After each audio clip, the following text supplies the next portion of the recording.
Today on the Matt Walsh Show, the most popular genre of viral video recently has been videos of women complaining that they can't find a good man, and many single men in turn have the same complaint going the other direction. The inability of young people to successfully match up and get married has become a full-on crisis in our culture. What's the cause of it, and how do we fix it? We'll discuss. Also, illegal immigrants have announced their preference for the 2024 election. They want anyone but Trump, which is all the more reason why it needs to be Trump. A federal court rules that parents don't have the right to opt their children out of gender ideology indoctrination sessions. And today is the day when I do the unthinkable. Defend people who do yoga. All of that and more today on the Matt Walsh Show.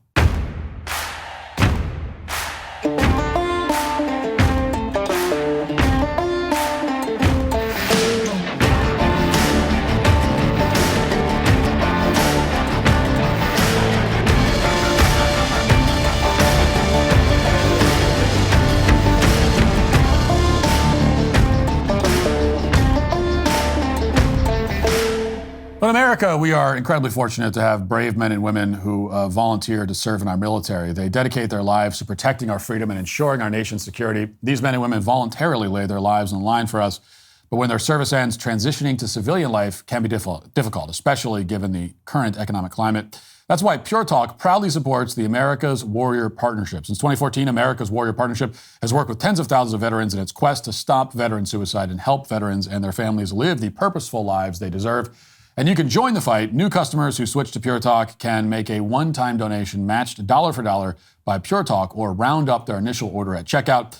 If you're already a Pure Talk customer, you can also make recurring donations by rounding up your monthly bill. Pure Talk saves the average family over $900 per year. How about we give some of that savings back to our nation's veterans who give their lives to protect us? Go to puretalk.com/Walsh to make the switch. Choose a wireless company that shares your values and is half the price of Verizon, AT&T, or T-Mobile. Visit puretalk.com/Walsh to upgrade your cell phone service to America's most dependable 5G network. That's puretalk.com/Walsh. In what has become something of a monthly tradition on social media, two videos have gone viral featuring young women distraught over their inability to find a man who they consider worthy of their time. A week ago, it was this woman expressing her deep frustrations over this issue. Listen. Quick question. Are you kidding me? Like, I am so sick and tired of just everything right now. Everyone is so quick to say, stop doing this, stop thinking like this, stop telling me I'm wrong. I have literally convinced myself at this point, based on everything that everyone's telling me, my therapist, my family, my friends, that I'm just doing everything wrong. Like, I genuinely just want love in my life so badly. It's literally not about anyone else. It's just about me and what I want. And being over the fact that I don't have it. I feel like I have done so much work on myself. I have built a beautiful life for myself. I'm happy with my life where I'm at, my job. I'm successful. I'm independent. I'm healthier than I've ever been. I take such good care of myself. Truly, the only thing I'm missing in my life is someone to enjoy it with. And I'm so sick of waiting. Like, when is it going to be my turn? What more do I have to do to fix myself before I'm just allowed to be happy? Am I just supposed to be alone? Like, is that the message? That this beautiful life I've built for myself, like, it's just supposed to be me in it alone? Like, I know I have my dog and I love him so much, but, like, I need love. Now, even though I may be infamously a Grinch whose heart is 3 times too small, even I will say that I truly feel bad for this young lady and the loneliness she's experiencing. You'd have to be a sociopath to not feel bad for her. And despite popular misconceptions, I am not actually a sociopath.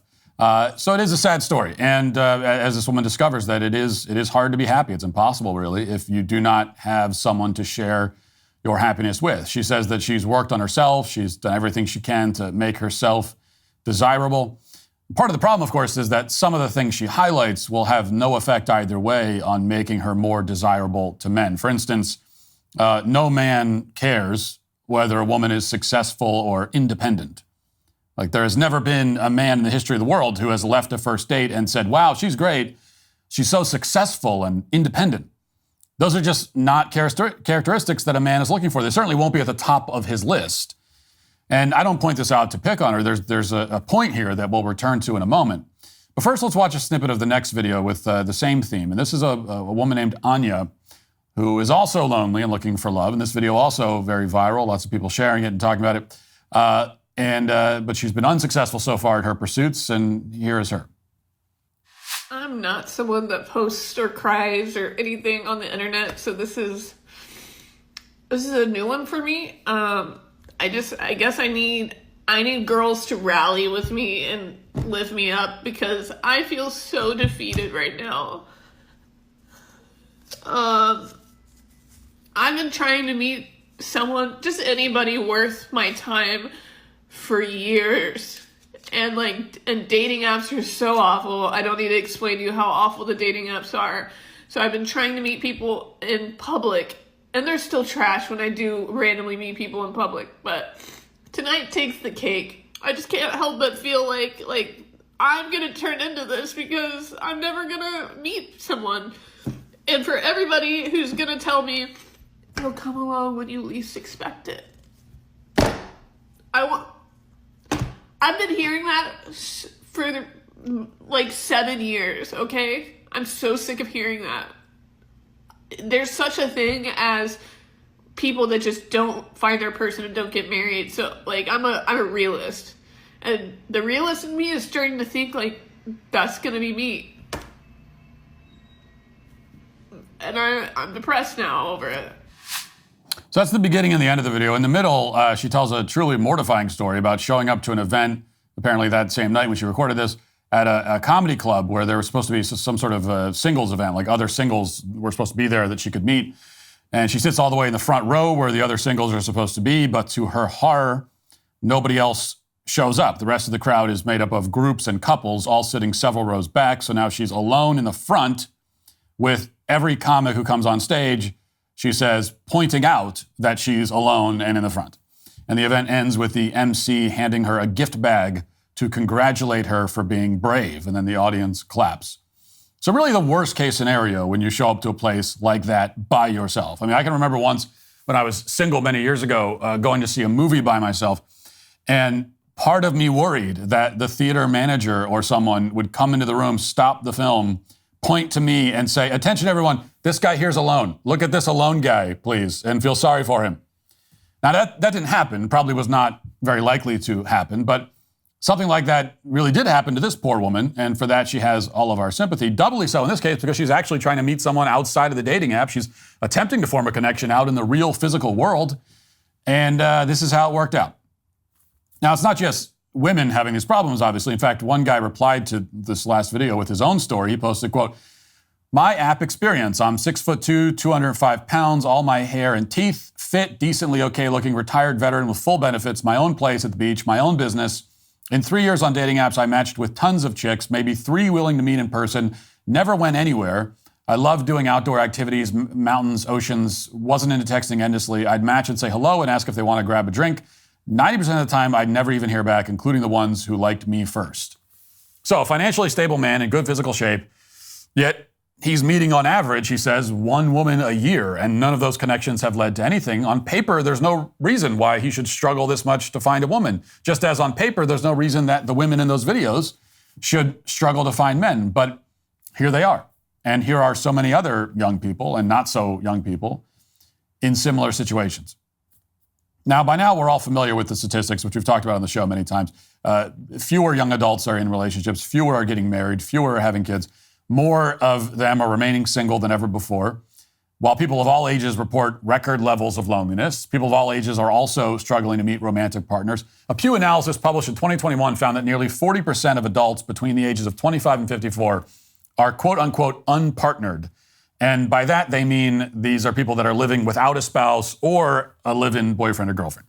And that's a 10% increase just from 1990. And the trend has only continued over the past 3 years. We're at the point now where 1/4 of Americans have never been married by the time they reach the age of 40. Many other statistics, which we've discussed many times on the show, bear all this out. These are not just the anecdotal experiences of random people on TikTok. This is a real culture-wide phenomenon that those people have found themselves caught up in. So what's going on?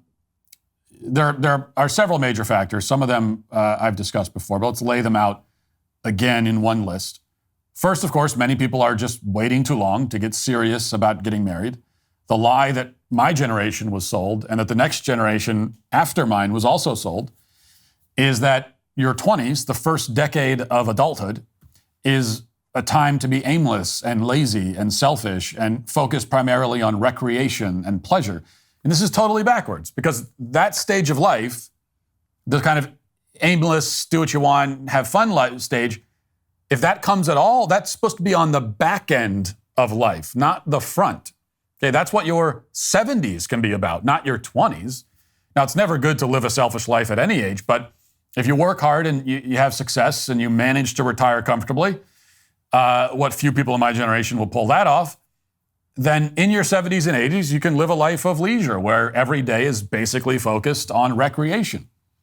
Young adulthood should not be that, though. It should be a time where your youthful energy is directed towards building the foundations of a happy and successful life. And for most people, marriage should be a part of that foundation. It should be the cornerstone, not the capstone of adulthood. But most people waste that time and they reject during that time anything that reeks of responsibility.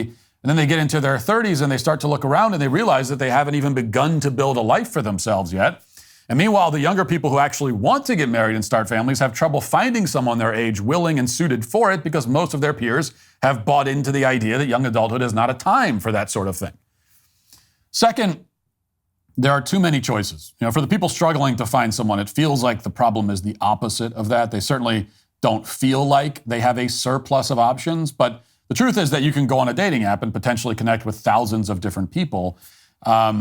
Everyone is swimming in this pool where the options, in theory anyway, are basically infinite. And this lowers the value of any one particular individual and creates a sort of paralysis by analysis. Potential suitors are weeded out quickly without much thought and for often frivolous reasons. On the dating app, you're just one face and name and profile in an endless stream of very similar profiles. And third, at a much deeper level, people are very confused, and we've lost the basic understanding of what dating is for in the first place. Worse, we've lost any understanding of what men and women are for and what our roles are supposed to be. If we even talk about roles as it relates to men and women, it's considered outrageous and offensive somehow. A man and a woman then pair up and they go on a date, but they don't have any idea of what the goal of dating is supposed to be, or why they're doing it, or how they're supposed to interact with each other, or what the other is looking for. I mean, think again about that woman in the first video highlighting her professional achievements. If she understood what men wanted, she would instead highlight herself as a kind and caring and affectionate woman who knows how to cook and take care of her man. Now, if that's what she was presenting, along with being an attractive woman, if she was presenting that, there would be men lining up for miles to present themselves as suitors to a woman who looks like how she looks and has that kind of attitude. But many single people can't be expected to understand what the other is looking for because they barely understand what they themselves are looking for. And this is all a very new problem. For most of human history and in most cultures, a young man and a young woman went through some sort of courtship process while knowing exactly what the goal of the courtship was and exactly what the rules and parameters were and exactly what role the man is supposed to play and what role the woman is supposed to play. There was very little confusion about any of these basic concepts, and now there is nothing but confusion about all of it, all the time. Fourth, this may be the biggest factor, but the institutions that once facilitated matchmaking have completely broken down, have been mostly abandoned, or have simply stopped performing those functions. How were people matched up in the past? Well, for most of history, families would arrange the matches. That's no longer the case, at least not in the West. And so if the family's not doing it, well, churches used to play a major role in connecting young people with each other, but most young people don't even go to church regularly, so that no longer happens. And if you don't have the family or the church, you've cut out the two institutions that used to be primarily in charge of this kind of thing, you've thrown them out, then who's helping single people find each other? The workplace was sort of the third option, and never the best place to facilitate romantic relationships. But now it's even worse. HR regulations make it a risky proposition for a man to try to initiate any kind of romantic relationship with a coworker. And with more and more people working at home, your coworkers may be thousands of miles away in any case. So is it any wonder that single people are feeling stuck? They have no help. They have no direction. They have no reliable guidance. They don't know what the rules and boundaries are. And they have nowhere to go to find any of this. So how do we solve this problem? Well, we can start by actually acknowledging that this is the problem. It's going to take a massive societal and cultural shift to change this very grim picture, but there's no hope of that shift happening until a critical mass of people admit that it should happen. And in the meantime, on an individual level, I would recommend that single people simplify their standards. Now, I don't say lower them necessarily, but clarify and simplify them. The woman in the second video says that she just wants to find a man who is worth her time. Now, and that's fair. You want someone who's worth your time. However, a lot is contained in those three words, worth her time. And I suspect, and I don't know this, I suspect that part of the problem is the way she judges what her time is worth and who is worth it. I would also suspect that she has found men worth her time, but she didn't recognize them as such. Or she did, but the relationship treaded water for too long and fell apart for basically frivolous reasons. So this is what your standard should be. And it really is as simple as this, in the early going anyway. You want a person that you're physically attracted to, who you trust, and who shares your fundamental values. Now, if you find that, then you've passed the first big test. Or they have. You have together. And now you can move on to the next phase of your relationship, which is the phase that we used to call courtship. And we don't really have a name for it anymore, which is a big part of the problem here. We don't even know what to call any of these phases or what they are or anything. But that's the next phase. And now you can start looking for more specific qualities, and the desirable qualities will be different at this point for men and women. If you're a woman, you want to know if the man is a good provider and a good protector. And if you're a man, you want to know if the woman is caring and kind and has maternal qualities. Even if you're a woman and you think you want to work outside the home when you're married, you still want a man with the qualities of a provider and protector. That is the kind of man that you want, no matter how much money you have. And if you're a man and you don't think you want kids right away, you still want a woman with maternal qualities. That's still the kind of woman you want. As a man, if you look at a woman and say, well, I'm attracted to her and I like her, but she would make a terrible mother, then that speaks to deep defects in the woman that should disqualify her from consideration. And if you're a woman and you look at a man and say, he's nice, he's attractive, but if we ever had to depend on this guy financially, we'd be screwed. Then again, there are profound defects that should cross him off the list. If you don't notice those kinds of defects and you find that you're both attracted to each other and share the same basic fundamental values, then that's all you need to know. You have all the raw material to build a life together. The only logical next step is marriage.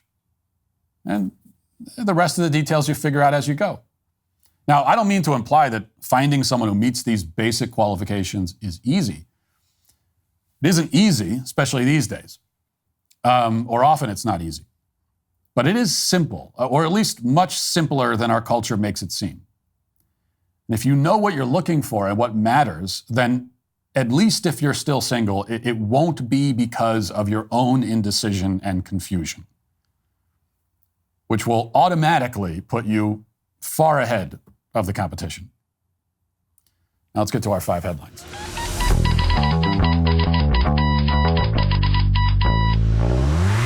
Well, as an avid angler, I've found that using relief bands significantly enhances my experience on the water.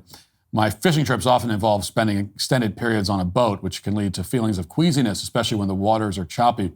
Relief band has helped keep the nausea at bay, allowing me to focus entirely on the thrill of fishing, because I do wear a relief band when I go fishing. That's a thing that I do. But it's not every day you're on a boat and get seasick. Relief Band treats more than that. It can help car-sick kids in the back seat, parents who are suffering from motion sickness at an amusement park, and even chemotherapy patients. It's better to have a Relief Band and not need it than to need it and not have it. Join the hundreds of thousands of customers who have experienced life-changing relief with Relief Band. Right now, I've got an exclusive limited-time offer just for my listeners. Visit reliefband.com. Use promo code Walsh. You'll receive 25% off plus free shipping. Visit reliefband.com and use promo code Walsh. You'll receive 25% off plus free shipping. Visit reliefband.com. Use promo code Walsh. Reliefband.com, promo code Walsh.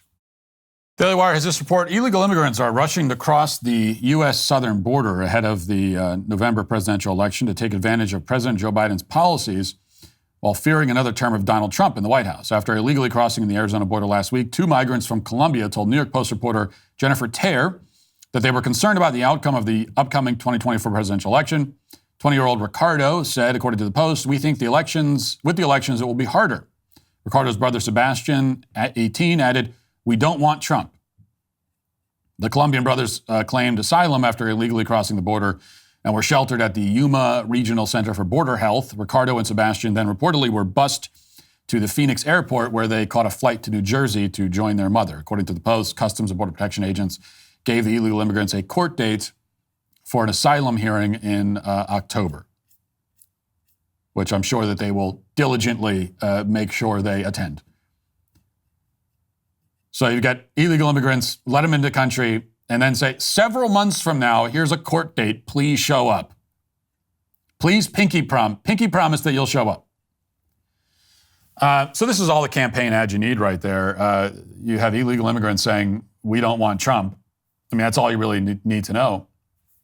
And it also demonstrates one of the most important facets of the immigration issue, and one that probably isn't talked about enough, and that's the issue of disincentives.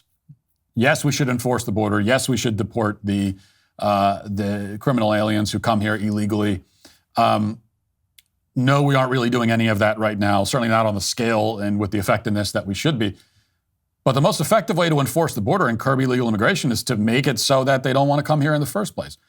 You know, once you have millions of illegal immigrants flooding the border, there is not a wall high enough or a deportation program aggressive enough to catch them all.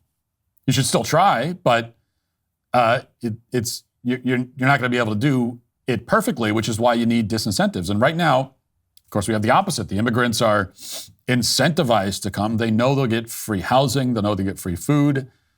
They know that this is the way that it's going to go. They'll come through, they'll claim asylum, they'll be put on an airplane, of course, with a flight that they don't pay for. So they'll be escorted by air to deeper into the country at the taxpayer dime. They'll be set up with a house, they'll be given food, they'll be given everything. And they know that. You can shut off the valve or at least reduce it to a trickle if you make it clear that illegal immigrants who come here will get nothing. You will get absolutely nothing. I mean, you should announce that. If you come here, we will give you nothing. You will get nothing. You will not get a house. You will not get food.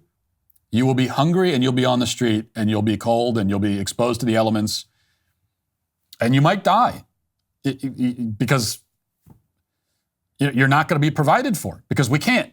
You're not a citizen. We cannot do that to our citizens. We cannot steal from them to give to you. We're not going to do that. And so if you choose to come here, you're going to be out on the street. Don't do it.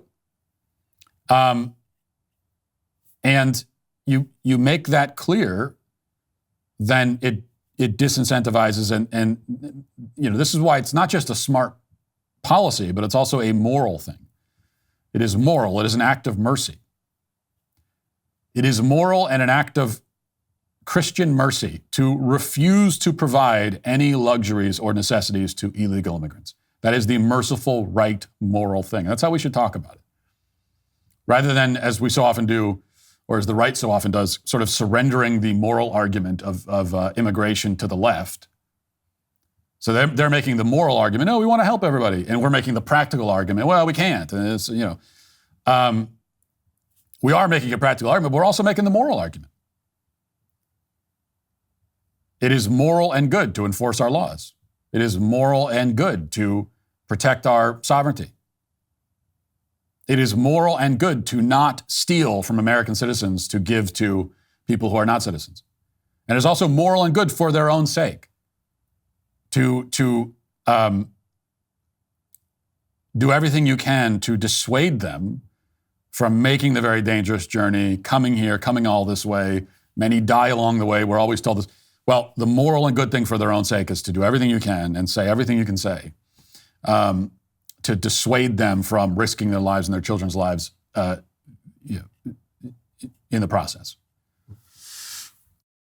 All right, here is Julia Fox, who is apparently a model and actress. I think she's an actress. I don't know. But she's talking about why she has chosen to remain celibate. And there's more and more women and even celebrity women who are talking about this. Let's listen to this clip.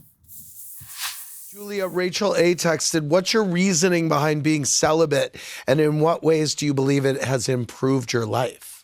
Well, I just think nothing good comes from having sex, including children. No, I'm just kidding. But, I think with the overturning of Roe v. Wade and, our rights being stripped away from us, this is a way that I can take back the control. And it just sucks that it has to be in that way. But I just don't feel comfortable until things change. Wow. Do you have an end date to this?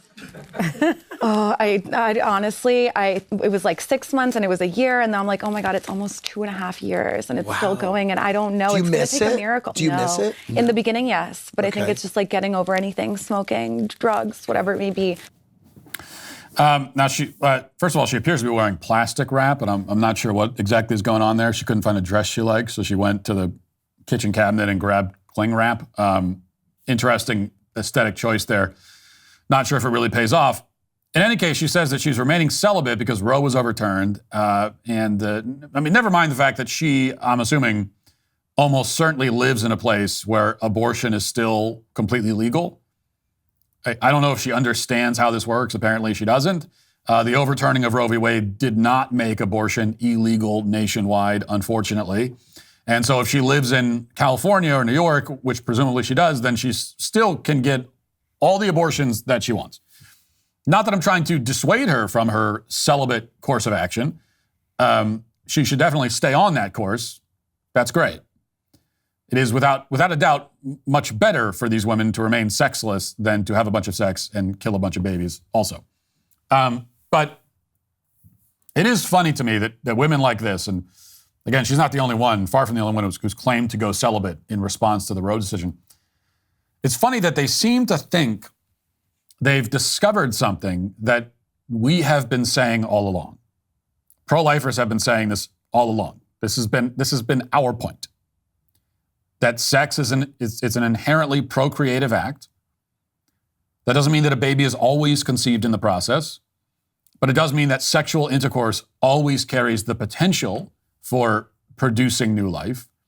That is its primary biological function, after all. From a biological, purely scientific perspective, that is why the sexual act exists. So if you don't want to create a child with a man who you're not prepared to start a family with, or if you're not at a point in your life where you feel that you're ready to have kids or whatever, there is another option instead of abortion. In fact, you don't need abortion to avoid these possibilities at all. You can instead exercise just the slightest modicum of self-control.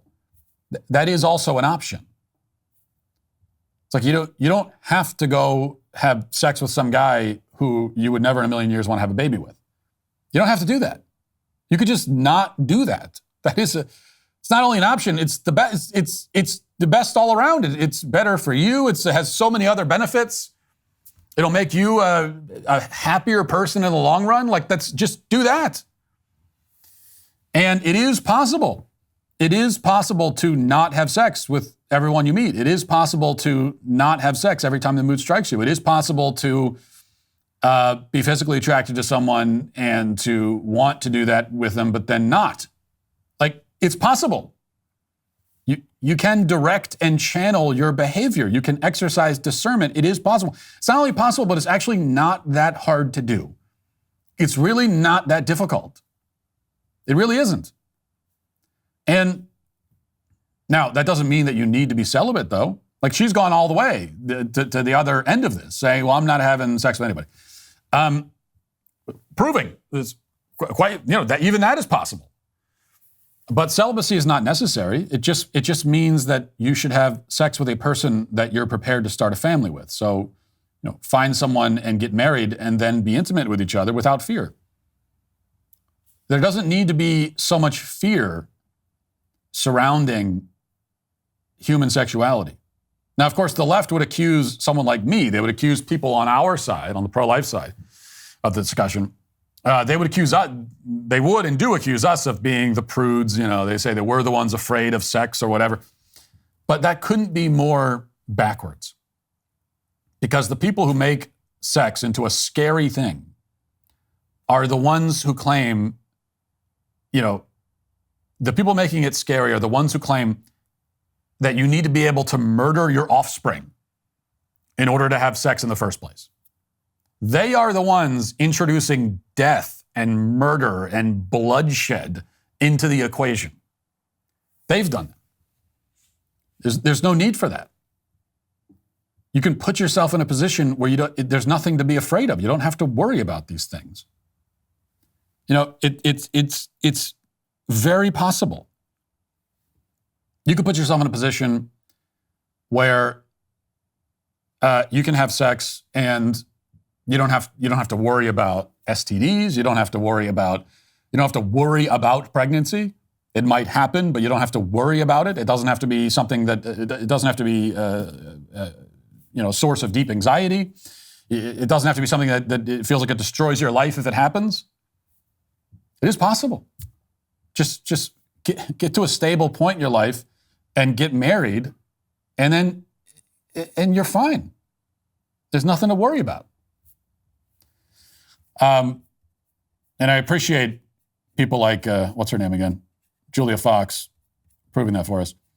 Okay, Daily Wire headline, federal court rules that Maryland parents can't opt kids out of classes with LGBT content.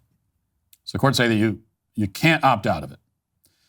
The Fourth U.S. Circuit Court of Appeals has ruled 2-1 against Maryland parents who sued their local school board for not letting their children in grades K through 5 opt out of reading books supporting transgender ideology and gender transitioning. The Montgomery County Public School Board denied the parents their request to be notified when their books would be read to their children and the opportunity to opt out.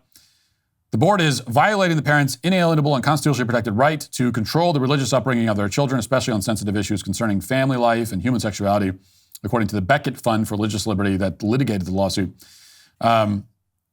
They explain, quote, in fall 2022, the Montgomery County Board of Education announced over 20 new inclusivity books for its pre-K through 8th grade classrooms.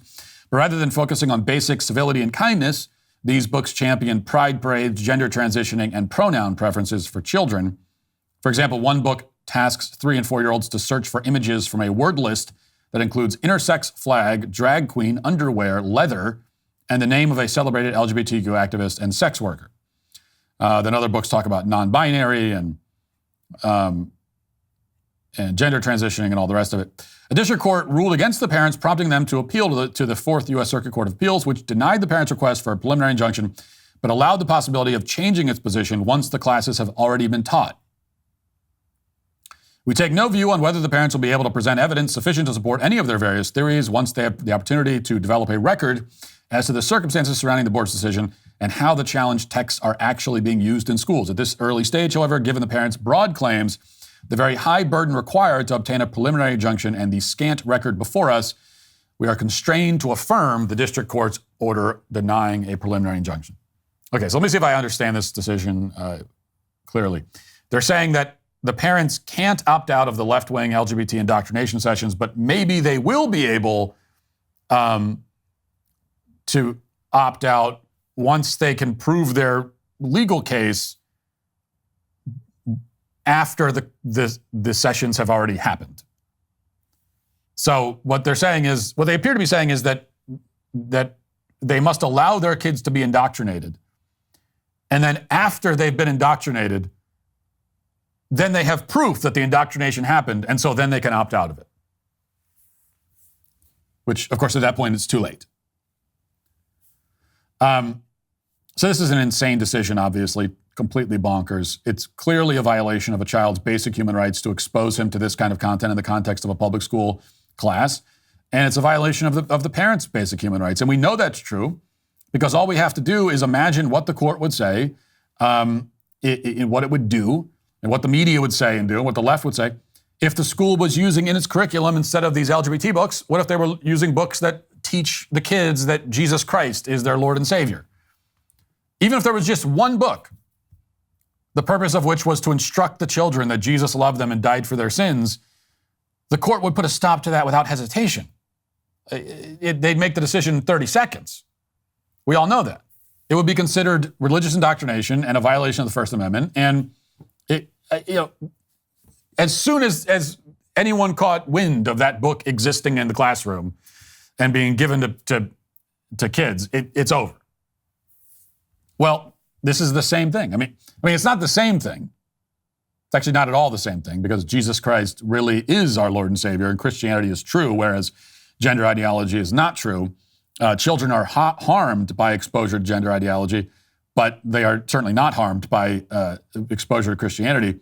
So it's not the same on the merits, but it's the same sort of thing only in the sense that Christianity is a religion and gender ideology is also a religion. Sometimes I hesitate to make this kind of argument because it sounds like we're using religion as a pejorative when that's not how I mean it. It's just a matter of classifying it. It's putting it in the right, like, what is this thing that we're talking about? This gender ideology that teaches all these things. What is this? What is this like system of beliefs? And to me, it is clearly a religion. Not all religions are created equal. Not all are good. Not all are true. But that is the category that this ideology belongs to. It makes doctrinal and supernatural claims about the nature of the human person and about the nature of reality. It has its own moral code. It has its own sacraments, its own moral obligations, and so on. So, yes, that's what it is. And no, it should not be taught in schools. Okay, I want to play this for you. In the opening, we discussed a couple of videos featuring women crying on camera. And this has become a whole genre on social media. It's perhaps the most popular genre. And while I did feel sympathy for the women in the videos that we opened with, there's one more that went viral this week that I kind of wanted to put in a separate category and talk about separately. And this is one that does not cause me to feel very much sympathy or any sympathy at all, in the slightest, actually. This is a woman who says in the caption that she's a single mom and she has to bake her own birthday cake for herself because it's her birthday and no one is there to celebrate. And so she's has to bake it herself, and she decided to film herself making her cake while crying. Let's watch.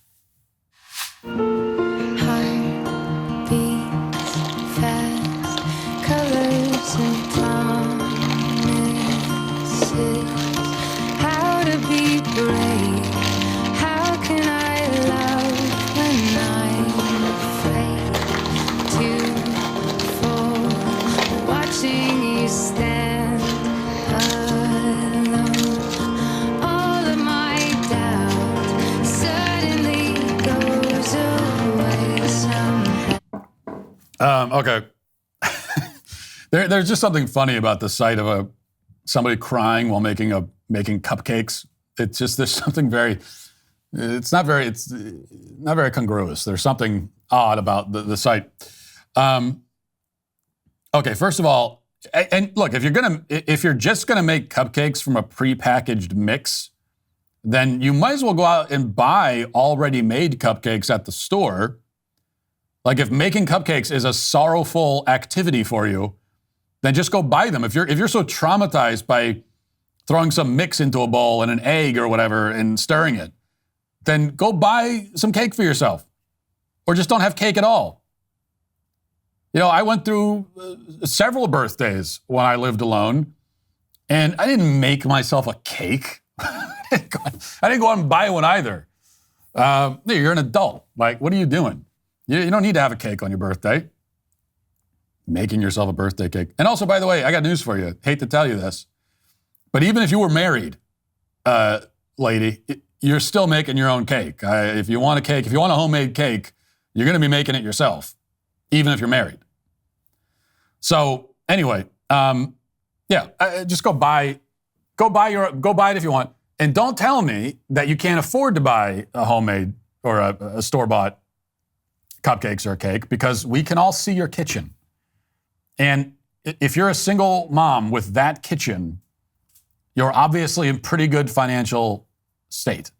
I don't know how you're in that state. I don't know where you're getting your money, but you're getting it from somewhere and you're doing pretty well. But more to the point, I want you to think about the process that goes into a video like this. Think about the step-by-step process. Okay? If you're a fly on the wall, and there are no flies in that spotless, beautiful kitchen, but if you were, what would you see? Well, first she cleans her kitchen so that it will look nice on camera. So it's all very premeditated. There's a premeditated, I got to back it up. Because first the idea sparks. She has an idea where she wants a video of herself crying while making a cake. This is a content idea that she came up with. And she wants to do this on her birthday. Maybe she's had this idea for months. She had this, she really, this would be a great video on my birthday. Me crying and making cupcakes. This is good content. So she comes up with the idea. Then she goes and cleans her kitchen. Sets up her phone on a tripod. Sets up all the baking supplies. Presses record.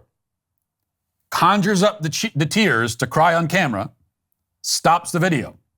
Watches it back. Edits it. Puts sad music in the background. And then posts it. And here I'm actually doing her a favor, because I'm just going to assume that she didn't do multiple takes. I'm assuming that she didn't watch it back and think that she wasn't crying visibly enough, or want another crack at it and then do it again and again and again. I'm assuming that. Probably not a safe assumption, by the way. In either case, this kind of behavior, it is truly sick. It really is. And yet it is very common. It is disturbingly common. This level of totally performative sadness, this kind of emotionally manipulative behavior, it's all over social media. And the content works. They get what they want out of it. They get thousands and thousands of comments telling them how brave and wonderful they are. And the video I just played, okay, just guess. Guess how many views that video. It's a woman making making cupcakes out of a mix and crying. Guess how many views it has on TikTok? 26 million. 26 million views for a woman making cupcakes out of a mix and crying. And what does that mean? It means that she's going to post a whole lot more videos of herself crying. We're going to get her. This is a whole series now. This is a franchise of content. We're going to get her crying while doing the laundry. We're going to get her crying while making breakfast. We're going to get her crying while doing the dishes, crying while feeding her cat, crying while, vacuuming the carpet. She probably doesn't have carpet. Beautiful house. She probably just has wood floors. Crying while sweeping. Everything. She'll be crying while she's doing everything. This is how the incentive structure on the internet works now. People are incentivized to present themselves in the most pathetic, helpless, pitiable light possible. And whatever benefit there could possibly be in putting a video out into the world of you in that kind of emotional state, and there really is no benefit. It's only downside. But if there was anything, if there was any redeeming quality to this kind of content, the sad woman genre of video, if there was any redeeming quality to it, that is negated by the fact that it's not real, it's not authentic. They have these women performing their emotions for an audience. They're doing it so much and so often that after a while, they lose the ability to actually have any authentic human emotions at all. I mean, these are like robots. It's turning into artificial intelligence. Because now, for this woman, anytime she actually does feel authentically sad or upset, she's going to think to herself, oh, this is great content. I can get 10 million views on this. And the moment that that thought pops into your head, the emotion isn't real anymore. You know, it's not real. Nothing is real. Everything is performance. And, that's a real sort of danger for everybody on social media now, that you no longer live any kind, like you don't have a real existence anymore. You barely exist as a real person. Everything is just so fake. Everything is harvested for content. It's so unbelievably unhealthy. It's unhealthy in ways that we can't even understand right now. It's like this is messing with people on a level that is truly unprecedented. There's never been anything quite like this in the history of the world. So we don't really, what does this look like? Like, what is this person 50 years from now? What kind of person is this that has lived this way for half a century?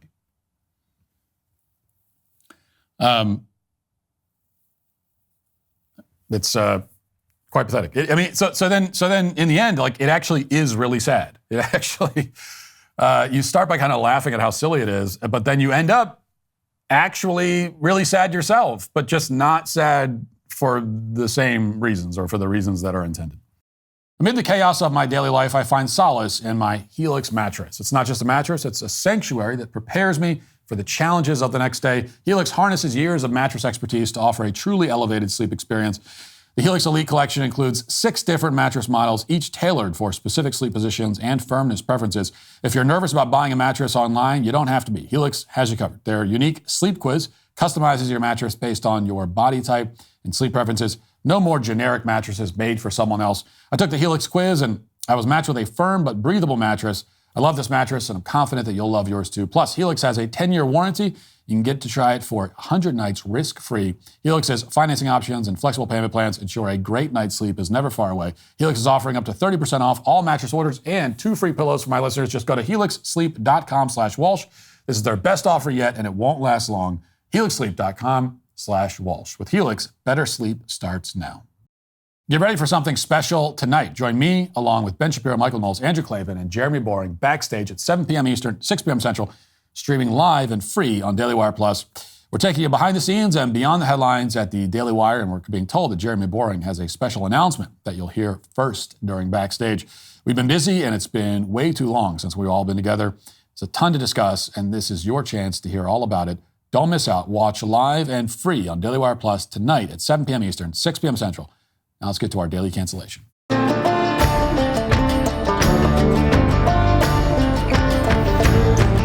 Well, if you've listened to this show for a while, you probably know that I am not exactly the greatest fan of yoga. My relationship with yoga over the years has been quite contentious. And yet, today, in a plot twist that nobody saw coming, I'm going to be assuming the role of yoga defender because there is someone out there, a group of people, who are even more anti-yoga than me. Apparently, someone high up in San Diego's government has a burning disdain for yoga that exceeds even my own. And that's my assumption today after San Diego decided, effective immediately, to outlaw yoga classes on the beach. Practice yoga in defiance of this new mandate, and you can look forward to a ticket and a court date. Even free yoga classes are prohibited. No organized group is allowed to participate in any yoga on the beach anymore. And there are rows of police cruisers enforcing the ban on beach yoga every day, which of course isn't going over very well with the locals. They've killed the vibe on the beach. Everyone's chakras are all messed up or whatever. This is martial law for people who like to bend their bodies in unnatural ways while looking at the waves and muttering namaste.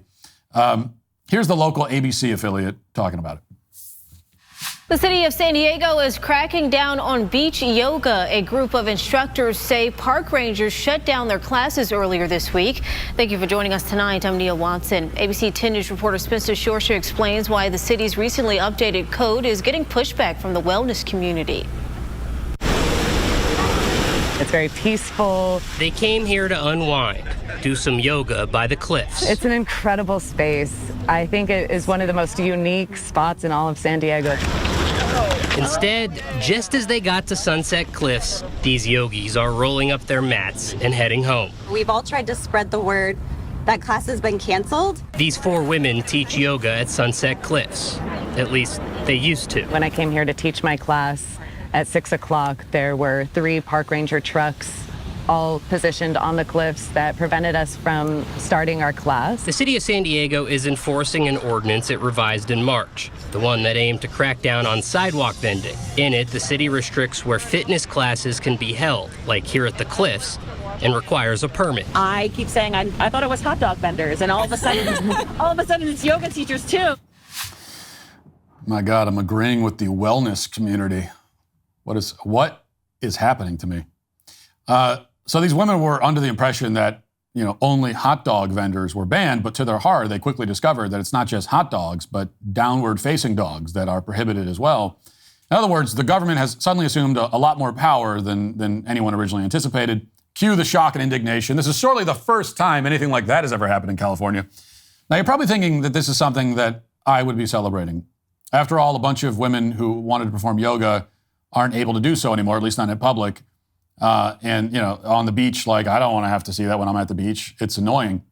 They won't ruin those beautiful beach views anymore with their weird poses.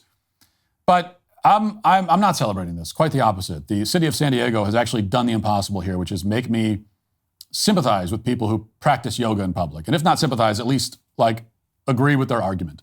I am fully on the side of the yoga practitioners, as much as it pains me to say so. When the government starts banning people from doing something and enforcing that ban, sending 3 trucks to the place to enforce something, well, they should have a clear justification for doing so. But in this case, they don't have one. The city of San Diego isn't really implementing a new law here. Instead, they say that they're simply clarifying an existing ordinance. Quoting from the city of San Diego's municipal code prohibits groups consisting of 4 or more people engaged in commercial or recreational activities like yoga, fitness classes, and dog training from gathering in parks without a permit and can only operate in certain designated areas. So you have to get a yoga permit. You have to get your yoga license to show people. So if you're doing a stretch on the beach and the cop shows up, says, "Excuse me, do you have a license to be doing that with your body?" Here it is. Here's my license. The applicable municipal code has been in effect since 1993, and recent updates to the policy have clarified the activities for which necessary permitting applies. These updates went into effect March 29th and are in effect to ensure that these public spaces remain safe and accessible to all users at all times. This is one of those scenarios where safe and accessible to all users at all times means that if you want to do some yoga, you'll get a court date. And this is the kind of contradiction that makes it completely impossible to defend what the government's doing here. Their own logic is arbitrary and self-defeating. And again, these aren't even commercial yoga classes. They're free in many cases. And as I watch more and more footage of those yoga busts that the cops are pulling off, I'm not sure how anyone could disagree with the position here. Here, for example, is a report from the local Fox affiliate covering another yoga raid on Ocean Boulevard. This is the reason that people live in this city, is spaces like this. So for these spaces to be monitored in such a heavy, unnecessary manner, it just is very confusing to me. Jackie Kowalik is a yoga instructor. One of her donation-based classes was shut down last week at Sunset Cliff, so she wanted to stop by PB, where she knew another class was happening Saturday. And when I got here, the street was lined with park ranger trucks. There were 3 rangers standing in the grass overlooking a class full of people doing yoga. After the class, the park rangers moved in to give the teacher a ticket. She recorded the interaction. Without admitting guilt, just need your signature. I promise you'll be recorded on that day. It's ridiculous. We've been here for 17 years, and now they're like, no, we're shutting this down. Kowalik says she asked park rangers for clarification on the do's and don'ts. Can I ask a follow-up question? What if it's a completely free class? The answer was no. Okay, well, what if a group of friends comes down here and wants to do a yoga class? Are you going to stop and interrupt them? The answer was yes. We'll find out if it's an organized group. She then asked about summer camps. If I give a summer camp money and say, here, take care of my child, and they take a group of kids down to the beach and don't have a permit, can they get kicked off the beach? And deer in headlights, they couldn't answer me. And to me, that tells me it's not just yoga that's at risk. Now, watching this, it's all very reminiscent of the COVID lockdowns when the police chased surfers down and threw them in jail. That was the precedent. Of course, at the time, we were told that there was some emergency justifying it, but there's no emergency now, and police are still doing that kind of thing anyway. Because once the government gains power like that, they don't surrender it under any circumstances. We should all understand that by now. Although that's probably news to a lot of these yoga people. And a lot of these people, by the way, probably cheered on when the cops were like throwing surfers in jail and kicking you off the beach because of COVID. They probably were on board with that.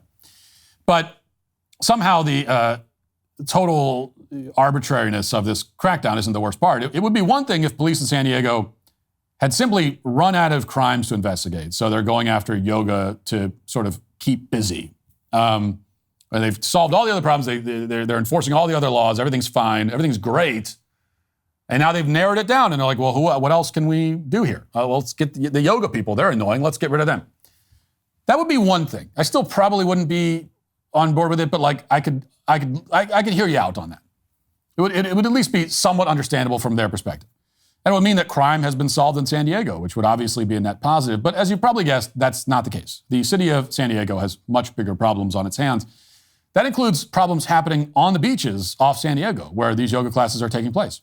Just a couple months ago, for example, a journalist says he captured this footage of illegal immigrants arriving on a speedboat and jumping on shore. Watch.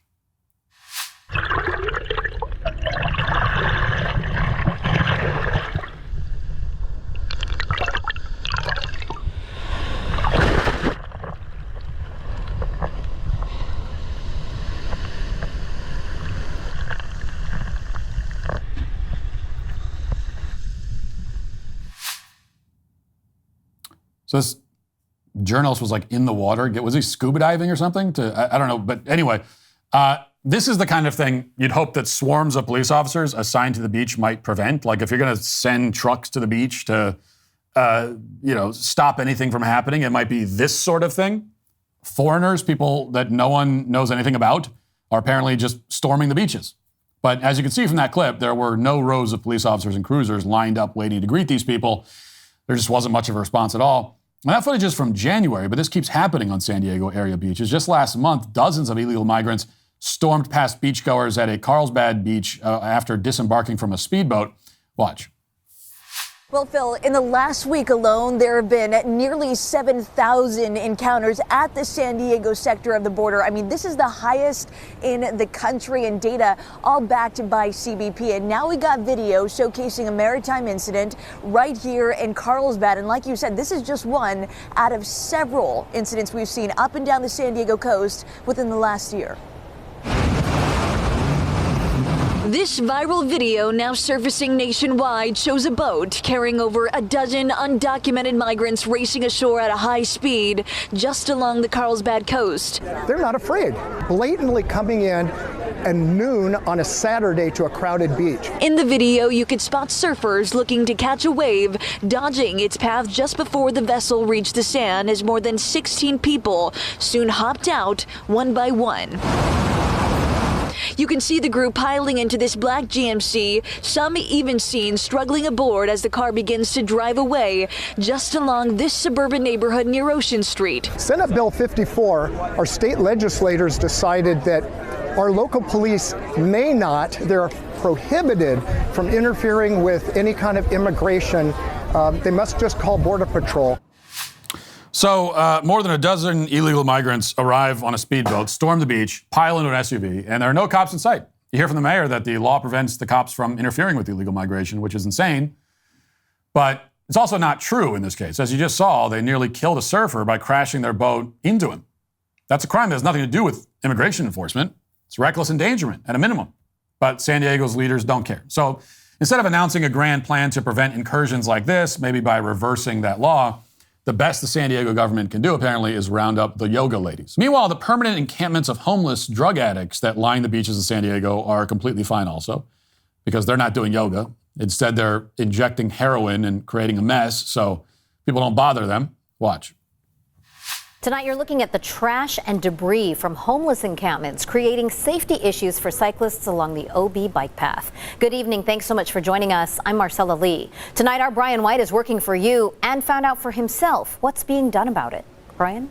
The bike path has been a mess for months, if not years. Encampments, other people using it to do drugs. It's become a public toilet. I rode the Ocean Beach bike path with Wesley Hill today. He's been living in OB for 25 years. We dodged a number of encampments and people's belongings along the way. You have to negotiate around people sleeping, dogs, and drug paraphernalia in the middle of the path. Frequently, I often dismount my bike because I'm afraid I will run over somebody or something. So just to review, you can set up a camp in the middle of a bike path and sleep there and do drugs there and defecate there, and nobody will stop you. But if you do yoga, then that's when the cops show up. They turn the bike path into Skid Row, and the police won't ticket any of them. Why bother? They wouldn't pay. So the government targets people with a lot of disposable income instead, and women taking daytime yoga classes obviously fit the bill, which is really why they're going after the yoga.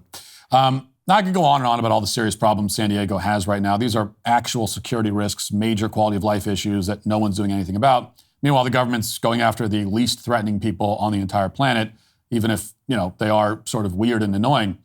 It's hard to think of a better illustration of the wildly discombobulated priorities of our leaders. This country is plagued by bureaucrats who are focusing on the exact opposite of what they should be focusing on. And that is why, as much as it pains me to defend yoga and its practitioners, the city of San Diego and its completely unjustified yoga ban are today canceled. That'll do it for the show today. Thanks for watching. Thanks for listening. We'll talk to you tomorrow. Godspeed.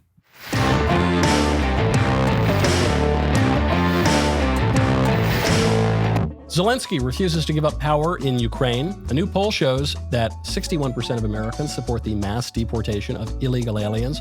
And the Baltimore Board of Elections supervisor warns of fraud. Who could have guessed it? Check it out on The Michael Knowles Show.